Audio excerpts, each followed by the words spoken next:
अंबर आदित्यला सांगतो, पहा सर, आयरा मॅडमचं नाव कसं बदनाम केलं जातंय, म्हणजे हद्दच आहे. तुम्ही काहीतरी करा सर. आदित्य म्हणतो, पटकन टी व्ही ऑन कर. अंबरने टी व्ही ऑन करून न्यूज चॅनल लावला. न्यूज चॅनल पाहून आयराच्या हृदयाची धडधड अजून वाढली. टी व्हीवर बघताच तिचा श्वासच अळखडला. विधायक सोमनाथ शिंदे, त्यांची पत्नी रीना शिंदे आणि मुलगी स्नेहा शिंदेला माध्यमांनी वेढून धरलं होतं. सोमनाथ शिंदे म्हणाला, मी आयरा देशमुख विरुद्ध केस टाकेन. जर माझ्या मुलाला युवानला काही झालं तर त्याची जबाबदार ती मुलगी असेल. माझा मुलगा तिच्यावर जीवापाड प्रेम करायचा, पण ती मुलगी लालची आणि फसवणूक करणारी निघाली. जास्त पैसे मिळाले म्हणून दुसऱ्या कोणाशी तरी लग्न केलं. माझा मुलगा तिच्या प्रेमात इतका वेडा झाला की आत्महत्या करण्याचा प्रयत्न केला. त्याच्या प्रेमाची कल्पना तुम्ही करू शकता. नेहा म्हणाली, समजत नाही, अमायरासारख्या स्वार्थी मुलींना खरा प्रेम करणारा का भेटतो? ज्या लोकांसाठी प्रेम फक्त खेळ असतो. टीव्हीवर स्वतःसाठी असे शब्द ऐकून आयराने हात कानांवर ठेवले. तिच्या डोळ्यांतून अश्रू ओघळत खाली पडत होते. कालपासून एवढं रडली होती की आता तिला काही ऐकवतही नव्हते. ती रडत खोलीबाहेर धावली. आदित्य आणि अंबर तिच्या मागे धावले, काही अघटित होऊ नये म्हणून. आयरा पूजा घरात जाऊन श्री राधाकृष्णांच्या मूर्तीसमोर हात जोडून बसली आणि फुटून फुटून रडू लागली. आदित्य आणि अंबर बाहेर उभे होते. तिची अवस्था पाहून ते दोघेही अस्वस्थ झाले. हा अन्याय पाहून त्यांना दुःख होत होतं. आयरा कान्हाला तक्रार करत म्हणत होती, का करताय तुम्ही माझ्यासोबत असं? मी कोणाचं काय वाईट केलंय? कान्हाजी, असं करू नका. प्रभू, आता सहन करण्याची शक्ती नाही उरली. ही कशी तुमची बनवलेली दुनिया आहे? प्रेम केलं तरी जगायला मिळत नाही आणि नाही केलं तरी मिळत नाही. तुम्ही मला आजवर जे दिलं ते मी हसत हसत स्वीकारलं. कधी काही मागितलं नाही, पण आज मागते. युवानला वाचवून द्या. मी त्याला कितीतरी वेळा समजावलं होतं. आता फक्त तुम्हीच त्याला समजावू शकता. आदित्य आत येत म्हणाला, मागितलं सुद्धा तर काय मागितलंस? आयरा आवाज ऐकून मागे वळाली. अंबर तिथून निघून गेला. आदित्य म्हणाला, हे काय आयराजी, तुम्ही देवाकडे मागितलं सुद्धा तरी काय मागितलं? आयरा रडत म्हणाली, सर, मी खरं सांगते, मी युवानवर प्रेम करत नाही. आदित्य म्हणतो, आयरा, डोंट क्राय. मी तुला काही बोललो का? आणि जरी प्रेम केलं असलं तरी मी तुला युवानच्या अवस्थेसाठी जबाबदार ठरवलं नसतं. एवढं सगळं झालं तरी तुम्ही युवानच्या जीवासाठी प्रार्थना करताय. तुमचं मन खूप निरागस, कोमळ आणि दयाळू आहे. कृपया रडू नको. आपल्या खोलीत चला, विश्रांती घ्या. तब्येत ठीक नाही आहे. आयरा म्हणाली, मी काही वेळ इथेच राहू इच्छिते, प्लीज. आदित्य म्हणाला, ओके. आदित्य पूजा घरातून बाहेर गेला आणि आपल्या खोलीत जाऊन ऑफिससाठी तयार होऊ लागला. खोलीत टीव्ही चालू होता आणि माध्यमं वारंवार सोमनाथच्या बोलण्याची पुनरावृत्ती करत होती. सोमनाथच्या समर्थकांनी माध्यमांसमोर आयराविषयी घाणेरडे शब्द वापरण्यास सुरुवात केली होती. आदित्य तयार होत असताना गुपचूप ऐकत होता. पण जेव्हा त्याला सहन होईना तेव्हा त्याने ड्रेसिंग टेबलावर ठेवलेली परफ्यूमची बाटली उचलली आणि थेट टीव्हीच्या स्क्रीनवर फेकली. टीव्हीमधून धूर निघू लागला. फुटण्याचा आवाज ऐकताच आयरा आणि अंबरही खोलीत आले. अंबर टीव्ही पाहत म्हणाला, सर, शांत व्हा. मी विधायक सोमनाथकडे जाईन. आदित्य म्हणतो, आधी त्याच्या मुलाला बरं होऊ दे. चला, आपण ऑफिसला निघूया. आयराजी, तुम्ही आपल्या रूममध्येच राहा. स्वतःची काळजी घ्या. फालतू लोकांसाठी आपले अश्रू वाया घालवू नका. चल अंबर. आयरा म्हणाली, नाश्ता करून तर जा. आदित्य म्हणतो, ऑफिसमध्ये करेन. दोघे ऑफिससाठी निघून गेले. आयरा बेडवर बसून रडू लागली आणि 7 महिने मागे कॉलेजमधील त्या घटनेची आठवण काढू लागली. युवान त्याच्या वाढदिवसाच्या दिवशी आयराला एका रेस्टॉरंटमध्ये घेऊन गेला होता. त्याने संपूर्ण रेस्टॉरंट बुक केलं होतं, जिथे फक्त स्टाफ आणि मॅनेजर होते. त्याला वाटलं होतं आयरा त्याच्यावर इम्प्रेस होईल आणि त्याचं प्रेम स्वीकारेल, म्हणून त्याने सगळी तयारी केली होती. आयरा युवानसोबत रेस्टॉरंटमध्ये गेली आणि आतलं दृश्य पाहून थक्क झाली. तिला सगळं कळून चुकलं. आयरा म्हणाली, युवान, हे सगळं काय आहे? तेवढ्यात युवान तिच्यासमोर गुडघ्यावर बसला आणि अंगठीचा बॉक्स तिच्यासमोर करून प्रपोज केलं. युवान म्हणाला, आयरा, आय लव्ह यू. आयरा म्हणाली, युवान, तू माझ्या मैत्रीला चुकीचं समजून घेतलं आहेस. तू माझ्यासोबत मैत्री करण्यासाठी हात पुढे केला आणि मी तो स्वीकारला, पण तू काहीतरी वेगळंच गृहीत धरलं आहेस. मी तुला कधीच लव्ह पार्टनर म्हणून पाहिलं नाही. तू खूप चांगला मुलगा आहेस, पण मी तुझ्यावर प्रेम करू शकत नाही. माझ्या आयुष्यात प्रेमाला काही स्थान नाही. युवान म्हणाला, का नाही आहे? कारण तुझ्या आईला प्रेमात धोका मिळाला होता. आयरा म्हणाली, हो, आणि त्याचमुळे माझ्या कपाळावर नाजायज असल्याचा शिक्का बसला. युवान म्हणाला, पण प्रत्येक मुलगा सारखा नसतो. आयरा म्हणाली, बघ, मला या विषयावर कोणतीही चर्चा करायची नाही. असं म्हणत ती तिथून निघून गेली. युवान तिला जाताना पाहत राहिला. त्याला वाटत होतं की एक दिवस आयरा त्याच्या प्रेमाला नक्की स्वीकारेल, म्हणून तो या गोष्टीला फार गंभीरपणे घेत नव्हता. युवान स्वतःशी म्हणाला, तुझ्या हृदयात एक दिवस मी प्रेम जागवूनच राहीन. मला माहिती आहे, रोज लोकांकडून तुला ऐकावं लागतं आणि त्याचा तुझ्या मनावर घाव होतो. म्हणूनच तू तुझ्या आनंदावर आणि इच्छांवर बंदी घातली आहेस. पण मी त्या नक्की जिवंत करीन. माझी जिद्द आहे, तुला माझ्या प्रेमाच्या रंगात रंगवलंच नाही तर माझं नाव युवान शिंदे नाही. टू उ उ. आयराचा कीपॅड मोबाईल वाजला. ती भूतकाळातून वर्तमानात आली. तिने स्क्रीनकडे पाहिलं, त्यावर रावीचं नाव झळकत होतं.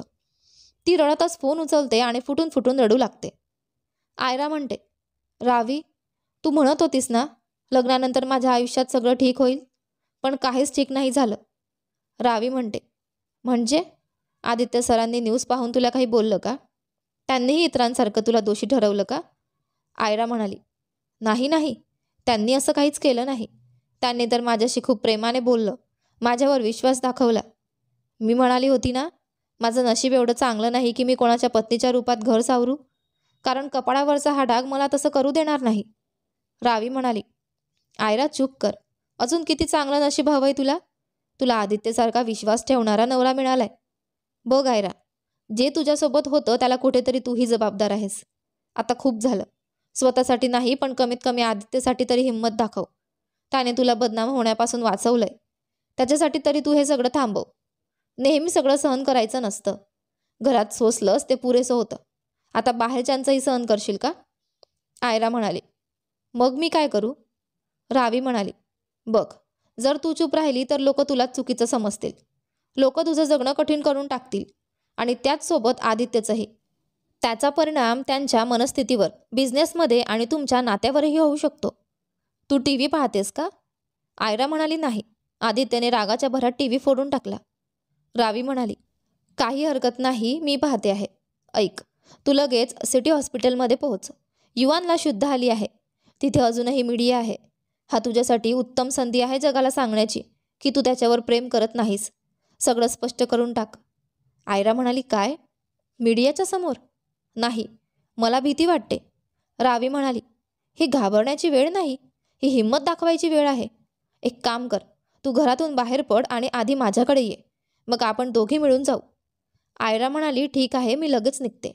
आयराने फोन कट केला. डोळ्यांतील अश्रू पुसले आणि खोल श्वास घेत स्वतःला सावरलं. घराच्या बाहेर आली आणि फाटकाकडे निघाली. तिला पाहताच ड्रायव्हर पार्किंगमधून कार बाहेर काढतो. आदित्यने आयराच्या सेवेसाठी त्याला नियुक्त केलं होतं. ड्रायव्हर म्हणतो, मॅडम कुठे जायचंय? बसा. तुम्ही पायी जाऊ नका, नाहीतर आदित्य सर मला नोकरीतून काढून टाकतील. माझी लहान लहान मुलं आहेत. आयरा म्हणते, ठीक आहे, गाडीत बसत. मला सिटी हॉस्पिटलला जायचंय, पण त्याआधी माझ्या मैत्रिणीला पिकअप करायचंय. ड्रायव्हर म्हणतो, ओके मॅडम. ड्रायव्हरने कार स्टार्ट केली. आयराच्या मामांच्या संपूर्ण कुटुंबियांचा नाश्ता सुरू होता. आयराची मामी आणि तिची तिन्ही मुलं मनोमन खूप आनंदी होती की आयरा लग्नानंतरही सुखी नाही आहे. मीनू म्हणाली, बघ ना राघव, तुझी लाडकी भाची कशी गुल खिलवते आहे. तिने टोमणा मारत म्हटलं. लिझा म्हणाली, आई, मग तुम्ही पप्पांना का ऐकवताय? आपण आयराविषयी का बोलतोय? तिने जे केलं त्याचं तिलाच भोगावं लागेल. तुम्ही तुमचा नाश्ता करा. पप्पा म्हणता, तुम्ही नाश्ता करा. राघव प्लेट बाजूला सारत, मला भूक नाही, मी दुकानासाठी तयार होतो, असं म्हणत तो उठला आणि आपल्या खोलीत निघून गेला. नीरज म्हणाला, एवढ्या मोठ्या घरात गेल्यावर सुद्धा तिला लोकांचे तिरस्कारच मिळतात.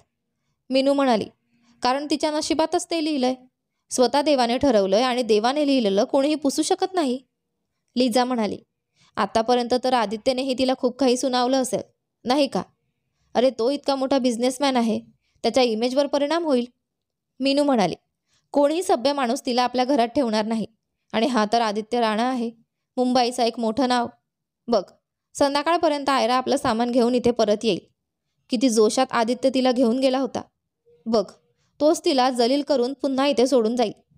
नीरज म्हणतो, तिला फक्त आपणच सांभाळू शकतो, दुसऱ्या कोणाची हिंमत नाही. मीनू म्हणाली, आणि ती एकदा आली की तिचं कॉलेजही बंद करून टाकू, मग ती पूर्ण दिवस घरची कामं करेल. लिझा म्हणाली, आधी येऊ तर दे. मीनू म्हणाली, तू एक काम कर, टी व्ही लाव. बघू तर युवानचे बाबा अजून काय काय आरोप लावतायत. लिझाने टी व्ही ऑन केला. बातम्यांमध्ये सांगण्यात आलं की युवानने संपूर्ण झोपेच्या गोळ्यांची बाटली घेतली होती, पण डॉक्टरांनी त्याला वाचवलं आमदार सोमनाथ त्याला भेटायला इच्छुक होते म्हणून डॉक्टरांनी त्याला व्हीलचेअरवर बाहेर आणलं. संपूर्ण मीडिया तिथे उभी होती, पण त्याला दुरूनच प्रश्न विचारण्याची परवानगी होती. एक रिपोर्टरने विचारलं. रिपोर्टर म्हणतो, मिस्टर युवान, तुमच्या वडिलांनी सांगितलं की तुम्ही आयरा देशमुख नावाच्या मुलीवर प्रेम करता. हे खरं आहे का? आणि तिने दुसऱ्याशी लग्न केल्यामुळे तुम्ही आत्महत्या करण्याचा प्रयत्न केला का? युवान म्हणाला, होय, मी तिच्यावर खूप प्रेम करतो. पण मी नाही करत. गर्दीतून एक आवाज आला. अचानक सगळे लोक बाजूला झाले. आयरा रागाने त्याच्याकडे पुढे चालत होती. रावी एका बाजूला जाऊन उभी राहिली. लिजा, नीरज आणि मीनू आश्चर्यचकित झाले. तिच्यात एवढी हिंमत आलीच कशी? टीव्हीवर आयराचा आवाज ऐकून राघवही आपल्या खोलीतून बाहेर आले. ते आनंदी झाले कारण त्यांनी पहिल्यांदाच तिच्यात एवढी हिंमत पाहिली होती. त्याचवेळी आदित्यच्या कॅबिनमध्येही टीव्ही सुरू होता. अंबर त्याच्यासोबतच बसलेला होता. जसेच त्याने आयराला नॅशनल टेलिव्हिजनवर पाहिलं, ती एवढ्या धाडसानं बोलताना दोघांच्याही चेहऱ्यावर एक हलकीशी स्मितरेषा उमटली. आयराच्या एका उत्तराने सगळ्यांचं लक्ष तिच्याकडे वेधलं. सगळी मीडिया तिच्याकडे कॅमेरा रोखून उभी राहिली. आयरा युवानच्या जवळ गेली. आता कशी आहे तब्येत? युवान म्हणाला, चांगली आहे. आयरा म्हणते, छान आहे, म्हणजे तू प्रश्नांची उत्तरं देऊ शकशील. सोमनाथ म्हणाले, डॉक्टर, युवानला खोलीत घेऊन जा. अजून त्याची तब्येत नाजूक आहे. तो प्रश्नांची उत्तरं देण्याच्या स्थितीत नाही. डॉक्टरने व्हीलचेअर पुढे केली. आयरा म्हणाली, थांबा. विधायक साहेब, तुमच्या लावलेल्या खोट्या आरोपांना सहन करण्याची ताकद माझ्यातही नव्हती, पण तरीही हिंमत करून मी ते सगळ्यांचा सामना करायला आले आहे. स्नेहा म्हणाली, तू तुझी मर्यादा विसरली आहेस का? माझ्या डॅडशी तू कसं बोलत आहेस? तुला माहिती आहे का तू कोणासमोर उभी आहेस? आयरा म्हणाली, माहिती आहे, पण तू एवढे भडकतेस का? मी काही चुकीचं बोलले का त्यांच्याबद्दल? युवान म्हणाला, आयरा आत ये, बसून बोलूया. काय तमाशा करत आहेस? आयरा म्हणाली, मी इथे तमाशा करायला आले नाहीये, कारण मी तमाशा करायला शिकलेले नाही. तुझ्या वडिलांनी सकाळी सकाळी माझ्यावर आरोप लावले की आपण एकमेकांना प्रेम करतो आणि मी दुसऱ्या कोणाशी तरी लग्न करून तुला नाकारलं. जरा त्यांना विचार ना, मी कधी म्हटलं होतं की मी तुझ्यावर प्रेम करते? युवान म्हणाला, पण मी तर करतो ना. आयरा म्हणते, विधायक साहेब, ऐकलत ना, मी त्याच्यावर प्रेम करत नाही, त्यामुळे आजपासून माझ्यावर असे आरोप लावण्याची गरज नाही. आणि तू युवान, का तुझं आयुष्य वाया घालवतो आहेस? मग ती मीडियावाल्यांकडे वळली. ऐकलत ना तुम्ही सगळ्यांनी? त्यामुळे मी हात जोडून विनंती करते की सत्य न जाणता काहीही टीव्हीवर दाखवू नका. त्यामुळे कुणाचंही आयुष्य उद्ध्वस्त होऊ शकतं. मीडिया ही न्यायाचा चौथा स्तंभ आहे. तुम्ही विचारपूर्वक दोन्ही बाजू तपासूनच काहीही प्रसारित केलं पाहिजे. बस इतकंच सांगायचं आहे. बाजूला व्हा. मीडिया म्हणाली, सॉरी मॅडम. आयरा तिथून निघून गेली. हे टीव्हीवर पाहून आदित्य आणि अंबर खुश झाले. दुसऱ्या बाजूला तिचे मामा आनंदी झाले. स्नेहाने युवानला पुन्हा हॉस्पिटलमध्ये नेलं आणि बेडवर झोपवलं. युवान म्हणाला, दीदी, तुझा प्लॅन फेल गेला. मला अजूनही विश्वास बसत नाही की ही तीच आयरा होती. एका दिवसात तिच्यात एवढा आत्मविश्वास कुठून आला? आता ती कधीच माझी होऊ शकणार नाही. स्नेहा म्हणाली, होईल, नक्की होईल. जरी तिने इथे येऊन सत्य सांगितलं असलं तरी आदित्य हा तिचा नवरा आहे. त्याच्या मनात कुठेतरी शंका राहणारच. त्यांचं लग्न फार काळ टिकणार नाही. तू आता आराम कर. लोकांना वाटायला हवं की तू खरंच संपूर्ण झोपेच्या गोळ्या घेतल्यास. युवान म्हणाला, ओके दीदी. स्नेहाने त्याचे केस हलकेच सैलवले आणि बाहेर निघून गेली. विधायक सोमनाथ गॅलरीमध्ये एका बाजूला आपल्या कार्यकर्त्यांसोबत उभे होते. स्नेहा त्यांच्याजवळ गेली. सोमनाथने कार्यकर्त्यांना तिथून निघून जाण्यास सांगितले. स्नेहा म्हणाली, डॅड, आपला सगळा प्लॅन वाया गेला. सोमनाथ म्हटला, स्नेहा, तू सांगितलं होतं की आयरा खूप साधी, भित्री आणि अबोल मुलगी आहे, पण तिने इथे येऊन थेट उत्तरं दिली. पण काही हरकत नाही, थोडंफार आपलं काम झालंच आहे. काही लोकांना तरी आपल्याबद्दल सहानुभूती वाटते. जर ही मुलगी आपल्या घराची सून झाली असती ना, तर जनतेमध्ये आपलं मोठं नाव झालं असतं की विधायक सोमनाथ भेदभाव करत नाहीत. त्याने एका नाचयस मुलीला आपल्या घराची सून करून घेतलं असं सगळ्यांना वाटलं असतं आणि मग सगळे मतही आपल्यालाच मिळाले असते. रीना शिंदे म्हणते, ऐकलत ना, आपल्या मुलाला रिचार्ज कधी मिळणार? युवांची आई जवळ येऊन म्हणाली. स्नेहा म्हणते, मॉम, रिचार्ज नाही, डिस्चार्ज. रीना म्हणते, हो तेच.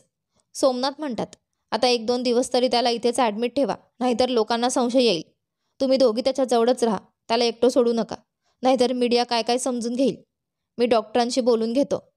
स्नेहा म्हणते, जी डॅड. युवान स्वतःमध्येच उदास बसला होता. त्याने इतकं काही केलं पण त्याचं आयरासमोरचं चित्र खराब झालं. युवानच्या मनात विचार सुरू झाले.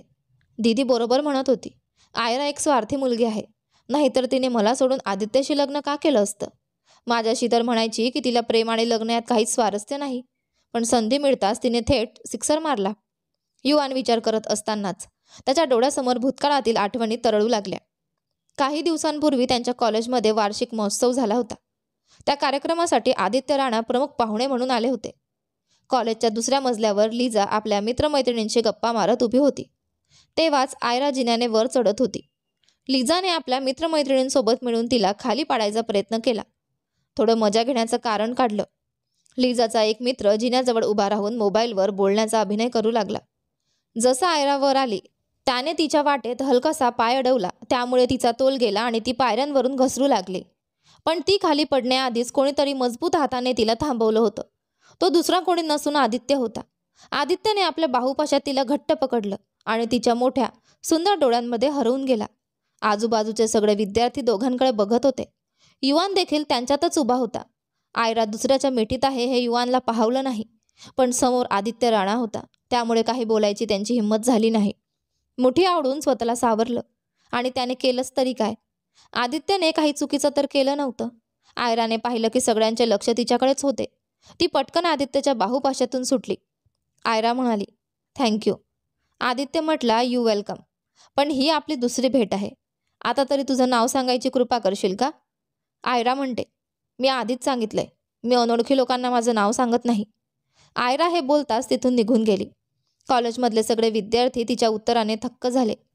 ज्या मुली आदित्य राणाच्या एका हॅलोसाठी वेड्या होतात त्या मुलाबरोबर ओळख वाढवण्यात या मुलीला अजिबात स्वारस्य नाही. पण आदित्यला मात्र आयराची हीच अदा सर्वाधिक आकर्षित करत होती. आयरा गेल्यावर आदित्य हलकीशी स्मित करत आपल्या मागे चालणाऱ्या अंबरसोबत वर चढला. आयरा तिच्या क्लासरूममध्ये आली. तिचं हृदय अजूनही जोरजोरात धडधडत होतं. तिची मैत्रीण रावी तिच्या जवळ आली. रावी म्हणाली, आयरा आयरा असं म्हणत तिला मिठी मारली. आयराने तिला बाजूला सारत विचारलं, हे काय करतेस तू? रावी म्हणाली, तू आदित्यला याआधीही भेटली आहेस का? आयरा म्हणाली, कोण आदित्य? रावी म्हणते, अगं ज्याने तुला आत्ताच पडण्यापासून वाचवलं. आयरा म्हणते, ओ त्याचं नाव आदित्य आहे का? बरं, रोज अनेक लोकांना भेटत असतो, यात काय विशेष आहे? रावी म्हणते, आयरा तुला कळतंय का तू कोण आहे? Aditya Rana, the business tycoon. तो आपल्या कॉलेजमध्ये चीफ गेस्ट म्हणून आला आहे आणि तो स्वतः तुझ्याशी ओळख वाढवण्याचा प्रयत्न करत होता. पण तू त्याला नावसुद्धा सांगितलं नाहीस. अगं मुली त्याच्यासोबत एकदा हात मिळवण्यासाठी वेड्या होतात आणि तू त्याला संपूर्ण कॉलेजसमोर असं उत्तर दिलंस. आयरा म्हणाली, रावी, कारण मला त्याच्याशी बोलण्यात अजिबात स्वारस्य नाही. तू तुझं बघ. तू फॅशन शोमध्ये भाग घेतलाय ना, त्याची तयारी कर. तो सुरू होईपर्यंत मी अभ्यास करेन. रावी म्हणते, हो ग कर. नेहमी तेच अभ्यास अभ्यास. अगं पुस्तकांच्या बाहेर ये. बाहेरचं जग किती सुंदर आहे बघ. आयरा म्हणते, रावी प्लीज ना. घरी मला अभ्यासाला वेळ मिळत नाही. इथे मिळतोय तर अभ्यास करू दे. रावी म्हणते, ठीक आहे कर. मी निघते.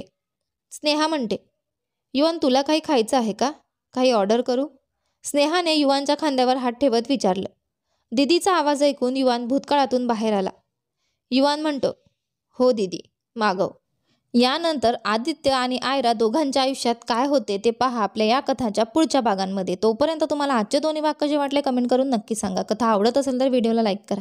चॅनलवर नवीन असाल तर सबस्क्राईब करा आणि हो, नोटिफिकेशन बेल नक्की दाबा जेणेकरून येणाऱ्या पुढील व्हिडिओचे अपडेट तुम्हाला सगळ्यात आधी मिळेल. धन्यवाद.